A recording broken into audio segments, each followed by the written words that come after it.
Welcome back, everyone. This is a story that I don't think people saw coming. So here's the deal. Riot Games laid off 46 people in January 2023.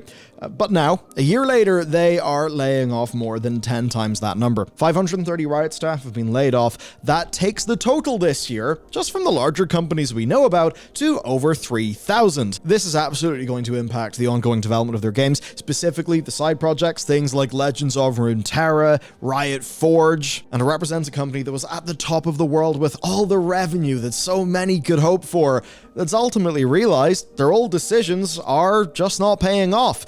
Some of those nice to haves, even if they're not the most mercenary way of spending money, are just something that they do not want to do anymore. Of course, the people paying the price for this are the staff, even after they were explicitly asked to buy into the company's goals. Speaking of goals, though, our long-term planning needs you to check out today's sponsor. Friend of the channel, Boot.dev. They are going to teach you back-end web development, an amazing skill, truly. In this case, using Python and Go, which are a real good choice, and they'll do it the smart way, by actually making it fun. You see, they're an online, self-paced platform that's 100% designed to get you writing code. How? Well, by making it a role-playing game. Quests, levels, XP, achievements, leaderboards, all of that focused on getting you to write code. And the great news is if you go to boot.dev/Bellular News and use code Bellular News, you'll get 25% off your first purchase. And they've got a new feature I want to talk about. It's awesome. It is Boots, the code assisting bear.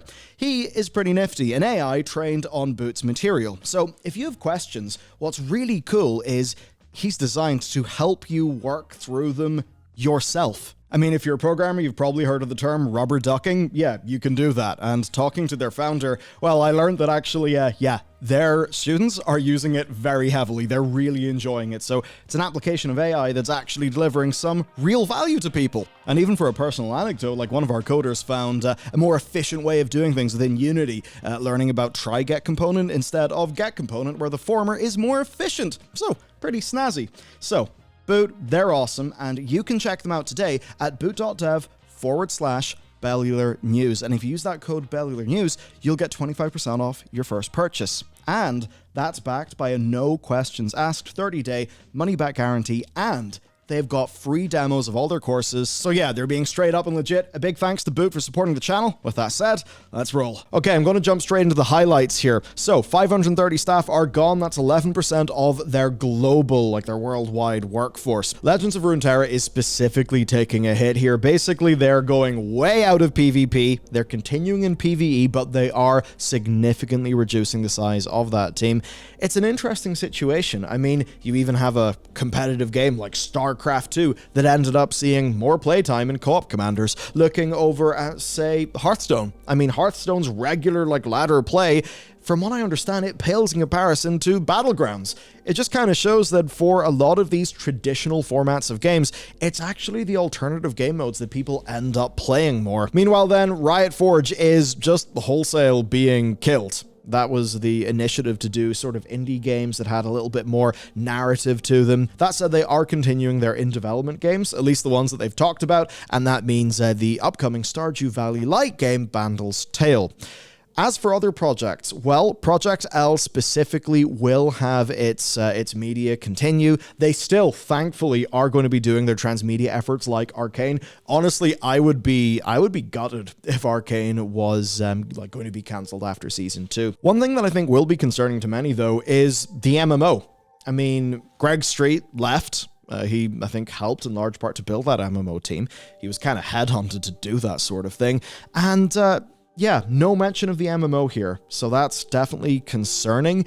This is just a situation where I would not think, oh, no news is good news. No, I think no news might be quiet bad news. Again, we'll just have to see if any leaks give us more info there.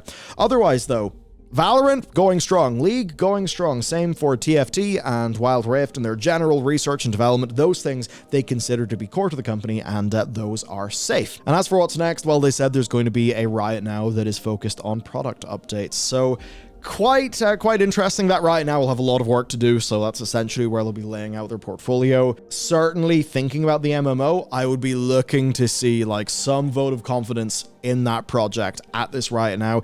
If not, yeah, I start to get worried. This is quite a move. You might be wondering why, especially because it's not like they've got to worry about, you know, the quarterly earnings report. They're a privately held company. So the CEO, since 2023, Dylan, has sent a statement to Riot staff that's also been made public. So let's dive into his statement.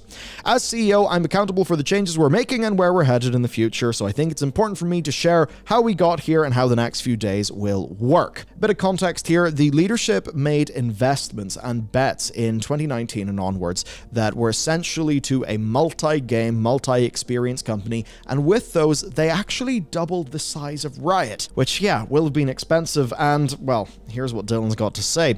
It's led to them being a company without a sharp enough focus, and simply put, he says, we have too many things underway. Some of the significant investments we've made aren't paying off the way we expected them to.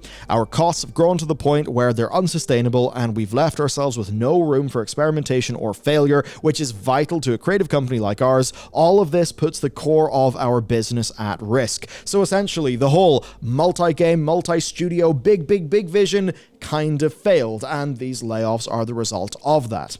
Now, currently no changes have been identified at the leadership level or like leadership compensation or general compensation at the company. I mean, in this case, Dylan became CEO fairly recently. That's after Nicolo Laurent left in 2023.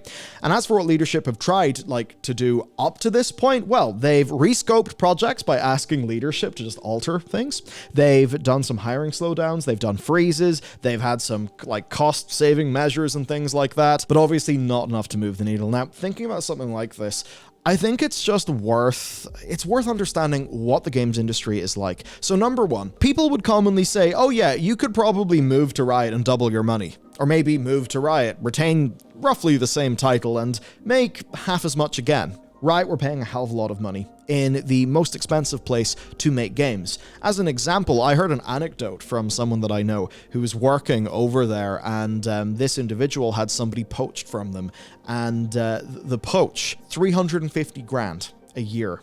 Well, no, it wasn't poached. I think they lost the candidate they wanted because of an amazing offer from somewhere else. That is the type of money that was going around at that point in time. So I suppose we all may be thinking about the amount of money the League skins make. I mean, for another anecdote, somebody that I know had a meeting with somebody at Riot, and that person at Riot just kind of was a little bit boastful, saying, oh, you know, I did this skin thing and we made this many million. But that many million actually will be eaten up pretty damn fast if you're hiring loads of people at 150 grand a year comp plus, because it's not just 150 grand to that person. You're going to be holding the bag for other expenses related in that person's employment. I mean, they make a lot of money, but when you're hiring that many people in one of the most expensive places to work, you're going to be spending a ungodly amount of money as well. Now, before we continue, I want to highlight something here.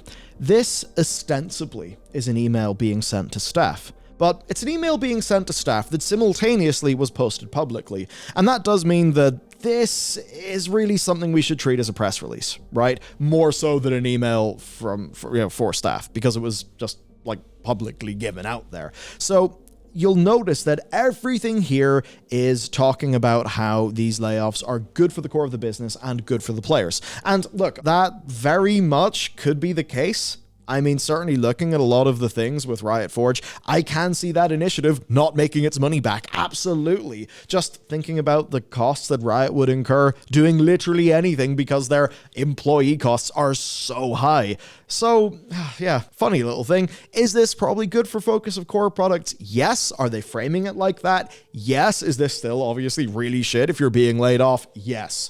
Now, he goes on to say, we do have to focus more on our business and center our efforts on the things that drive the most player value, the things that are truly worth players' time. Unfortunately, this involves making changes in the area we invest the most, our headcount. So again, the framing is constantly about the players. Now, while Riot is not itself a publicly listed company, it is owned by Tencent. And, that actually does matter here, because people might be thinking, well, has corporate at Tencent just cracked the whip at you? Well, they actually say no. He said, "We're not doing this to appease shareholders or hit some quarterly earnings number. We've made this decision because it's a necessity. It's what we need to do in order to maintain a long-term focus on our players." And the long-term part there is fairly interesting. The reason why is because we're in the middle of Riot's 5-year plan. There's numerous jokes I could make about 5-year plans. I'm going to be responsible and not make them. Now, this is a 5-year plan that was set out by the previous CEO in 2022. Here's the post, calling the shots, the next 5 years at Riot Games.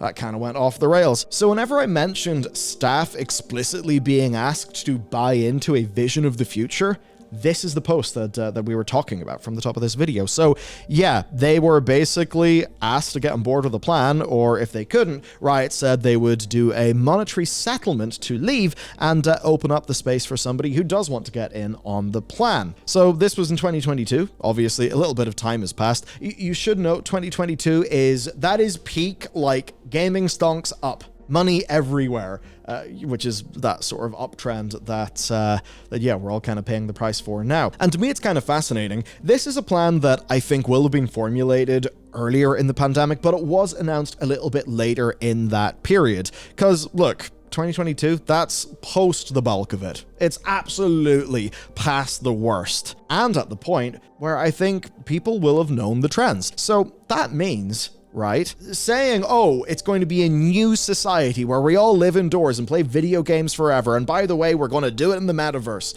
In 2022, it was abundantly clear that, like, that wouldn't happen. So if gaming stocks were going insane in, say, like, mid-late 2020 because of, like, you know, infinite growth due to pandemic, and pandemic lasting for a long, long time, you know, based on maybe the most pessimistic of statistical models, that was, like, we knew that was not happening when they announced this plan. So this is very weird. They saw that that wasn't going to happen and they pressed on with this anyway.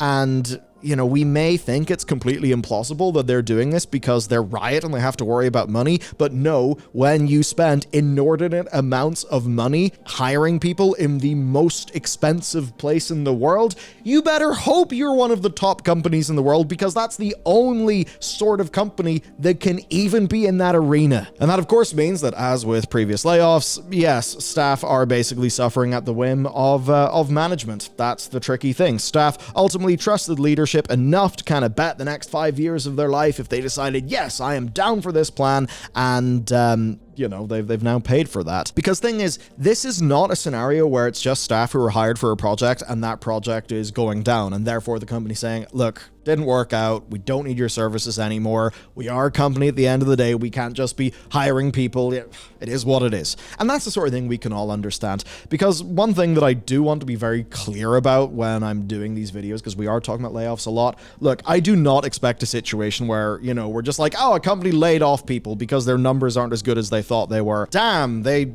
should go bankrupt and you know, not control their costs. Like, I'm not saying that. A company is absolutely well within its rights, and many would say that the responsible CEO is the person who sees these problems the earliest and makes the adjustments the earliest. Be that scaling back a plan, be that, yeah, actually doing layoffs earlier, because maybe if you do those layoffs earlier, you're avoiding a collapse that will negatively impact far more people in the future. As for those affected, it ain't just Riot Forge and Legends of Runeterra. No way. We are having people from literally every department. So there are people across narrative, game design, analytics for esports, marketing, and all of that announcing they're being laid off. But it does even include, as an example, the designers of the most recent champion put into League of Legends. So this is also impacting core game teams. And that to me is a little bit surprising. And some of the particulars of how this all went down, well, they're not great. So essentially, they announced the layoffs via email minutes before they released information on their social media. But the thing is, they did not have any information to go along with the layoffs. Basically, and I would say likely to control how this spreads, they announced the event, and then after that, they announced the details to people of who's actually going to be impacted. And that essentially meant that a lot of Riot staff had to wait upwards of an hour to find out if they would still have a job. after all of this went public and like you and I saw it, which really does suck. Here's how it went down per their communications. Within the next hour, rioters around the world will receive an email informing them whether or not their role is or may be impacted. This isn't the usual way we do things, but we wanted to optimize for letting people know as soon as possible, and that's tough to do at our scale without using email. So a lot of people had to deal with a very anxious hour. That absolutely will suck. Now, these are then going to be followed by meetings within the next 48 hours to discuss next steps. Now, credit where it's due, they are giving their staff more than the legally required minimum. So they are keeping any due cash bonuses, access to their benefits, access to their accounts and emails for a period during severance, and the ability to requisition a laptop to replace their Riot Work desktop to ensure that they incur no additional expenses while job searching. And I suppose to set the tone, you'll know Jason Schreier's reporting just in general, but also you'll know that he does particularly focus on like labor-related issues. He has said that this is one of the best he's ever seen in terms of these policies. He also said Riot had a strict return to office policy, which means that 500 plus people may have to uproot their lives for new jobs. One of the main reasons people leave the video games industry. Yeah, there is that. And again, we can all have like our different opinions on that. I mean, personally, I know I work better in the office. I do not like work from home. It just doesn't suit my mental health. But there's other people where it's really good, including people on our team. We facilitate that whenever we can. So this stuff is good, but obviously it does come after quite a big sort of yikes for a lot of those staff. Okay, what do these things signify, and what have some notable ex-rioters actually said about this? Well, we've got the Riot Forge founder, Greg Street, Ghostcrawler, if you know him from the Warcraft days, who basically said this. But we knew Forge was a risk and experiment. We agreed if it didn't return a profit on Riot's initial investment, we'd shift strategies. Brackets, he says he left Riot last year. He did not know how that part turned out.